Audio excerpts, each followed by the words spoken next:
Okey, hari ini kita akan selesaikan buku aktiviti matematik 1 jilid 1 muka surat 44 dan muka surat 45.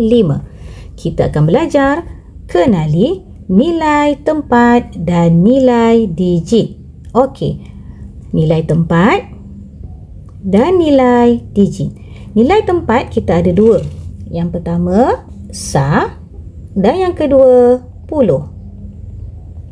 Manakala nilai digit pula berubah bergantung mengikut kepada nombor yang diberikan. Okey, kita tengok aktiviti 1, bilang dan tulis nombor. Okey, satu beg guli ini mempunyai nilai 10. Jadi kita ada 10 kat sini. Ada 10 dekat sini. Ada lagi 10 dekat sini. Kita tengok kat sini kita ada 1, 2, 3. Kita ada 30. Jadi dekat puluh kita tulis 3. Okey, untuk nilai sah kita kira yang satu-satu ni ada 1, 2, 3, 4. Jadi sahnya ada 4. 30 dengan 4 sah akan jadi nombor 34. Jadi untuk puluh kita akan kira yang gandaan 10.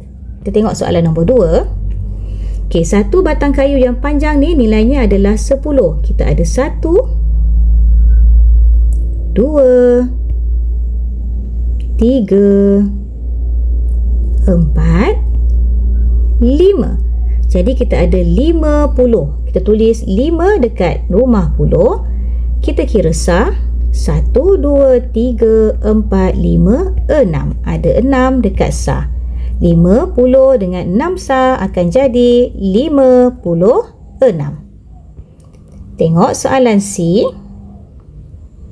Okey, satu batang ni ada 10. Ada 1, 2, 3, 4, 5, 6. Jadi ada 6 dekat rumah puluh. Sah 1, 2. 2 sah. 60 dan 2 sah akan jadi 62. Soalan D, dia bagi dekat-dekat. Jadi kita kira saja dekat rumah puluh ada 1, 2, 3, 4. Rumah puluh ada 4. Dekat rumah sah 1, 2, 3, 4, 5, 6, 7. 7 di rumah sah. 40 dan 7 sah akan jadi 47. Soalan E, dia bagi abakus. Ingat lagi tak?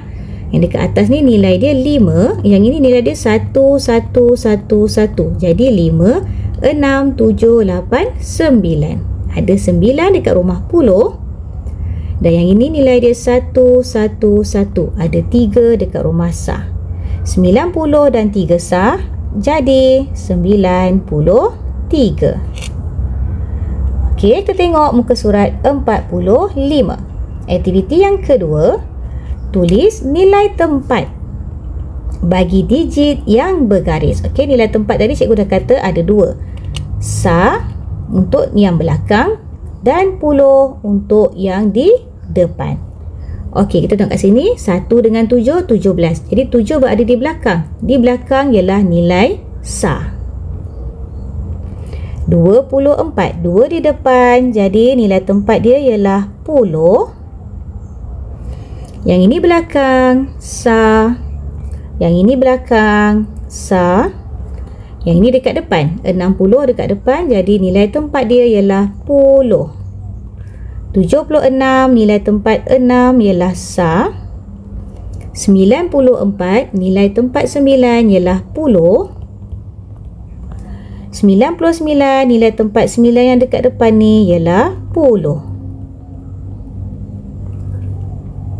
Soalan yang kedua, tandakan tik nilai digit bagi digit yang bergaris. Okey, kita ingat lagi tak? Yang dekat depan nilai dia ialah puluh. Dan nombor belakang nilai dia ialah sah. Kita tengok dekat sini dia gariskan nombor 1 berada di depan. Jadi 1 ni adalah 10 ataupun 10. 27, 7 sah. 48, 8 sah. 62, 60. 57, 50. 32 ialah 2 sah. 90, 90. 80. Jadi sifar dekat belakang ni ialah sah. Okey, siap.